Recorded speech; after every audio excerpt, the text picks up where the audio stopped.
Allahu Allahu Allahu Allah. Bekah intisari sinopsis ringkasannya, mari sama-sama kita perhatikan.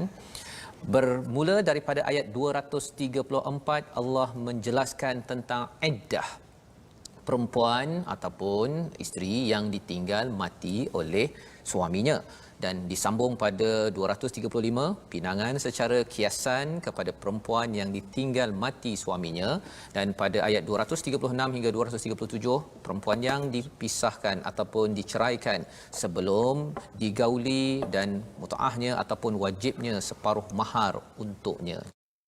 Allahu Allahu Allahu Allah. A'udzu billahi minasy syaithanir rajim. Bismillahirrahmanirrahim. والذين يتوفون منكم ويذرون أزواجا يتربصن بأنفسهن 4 أشهر وعشرا فإذا بلغن أجلهن فلا جناح عليكم فيما فعلن في أنفسهن بالمعروف والله بما تعملون خبير ولا جناح عليكم فيما عرضتم به من خطبة النساء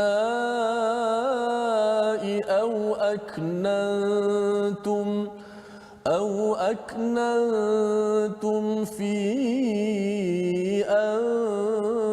أنفسكم علم الله أنكم ستذكرونهن ولكن لا تواعدوهن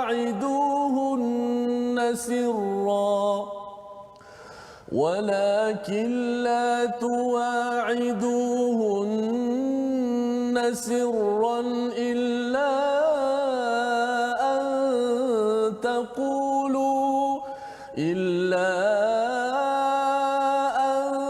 تقولوا قولا معروفا ولا تعزموا عقدة النكاح حتى يبلغ الكتاب أجله واعلموا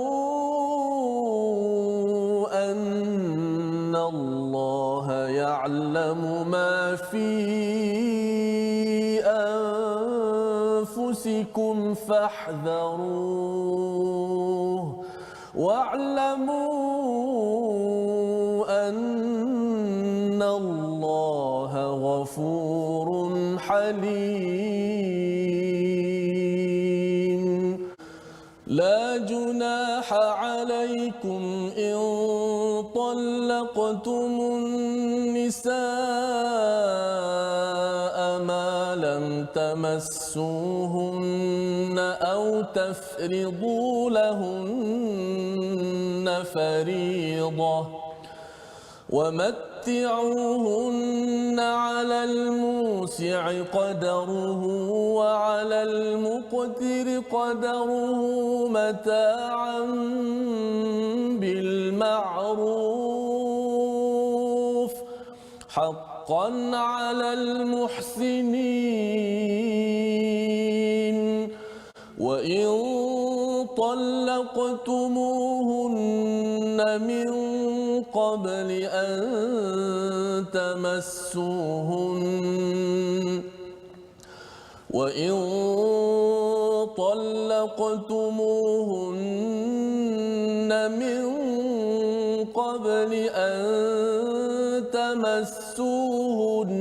وقد فرضتم لهن فريضة لهن فريضة فنصف ما فرضتم إلا أن يعفون أو يعفو الذي بيده عقدة النكاح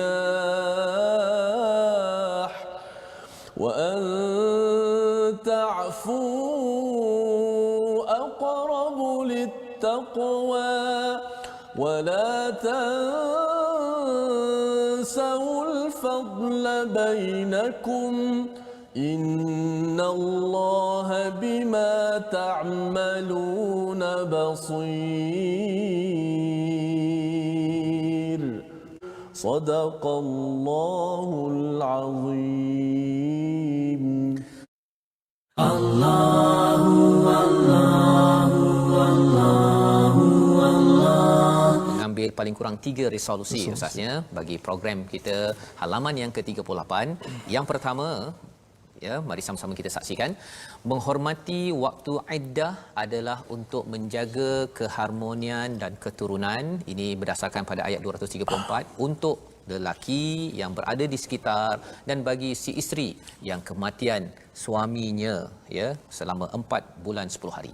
Yang kedua, kita menguruskan perkahwinan dengan cara terbaik biarpun ada konflik. Ini yang ditunjukkan pada ayat 236, walaupun ada konflik perlu berpisah, berikan yang terbaik hadiah untuk menggembirakan bekas isteri.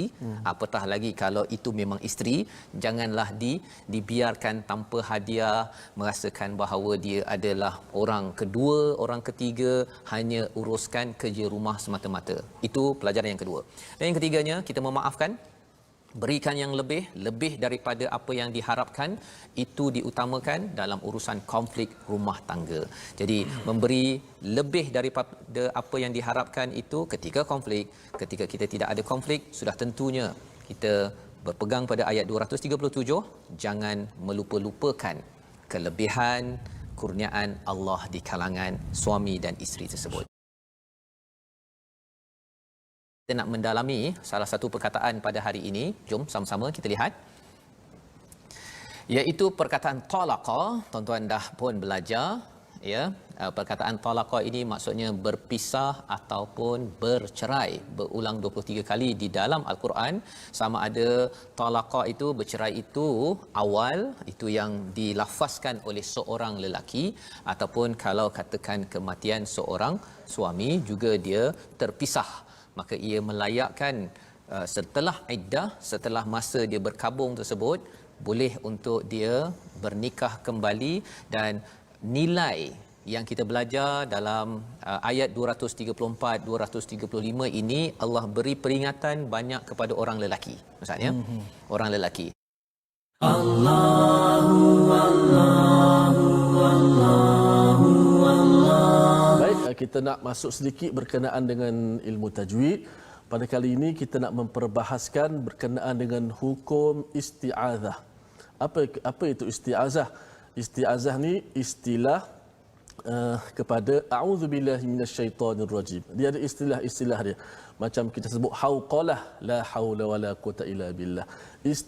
Istirja, inna lillahi wa inna. Tasbih, subhanallah. Tahmid, alhamdulillah. Itu istilah dia. Bila sebut isti'azah ataupun ta'awudz, merujuk kepada kalimah a'udzubillahi minasyaitonirrajim. Maknanya apa? Lafaz yang menghasilkan perlindungan dan naungan Allah daripada syaitan yang dilaknat.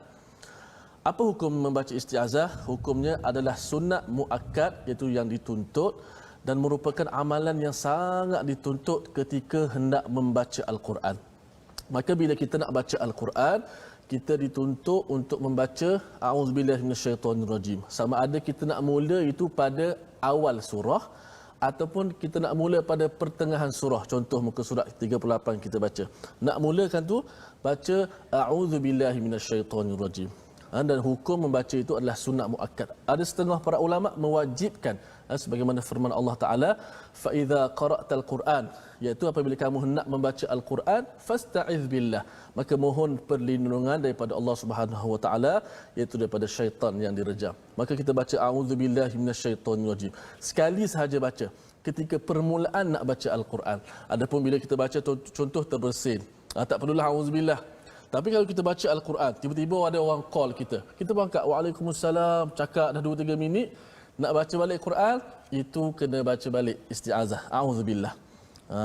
Adapun kalau terbersin ataupun macam Ustaz Fazrul beri penerangan tentang Al-Quran, itu tidak perlu lagi. Kita perlu sambung sahaja. Adapun sebab-sebab lain seperti bersembang dan sebagainya, itu patut dimulai dengan isti'azah. Kita nak mohon perlindungan daripada Allah Subhanahu Wa Taala, itulah nak mohon lindung daripada syaitan tadi. Allah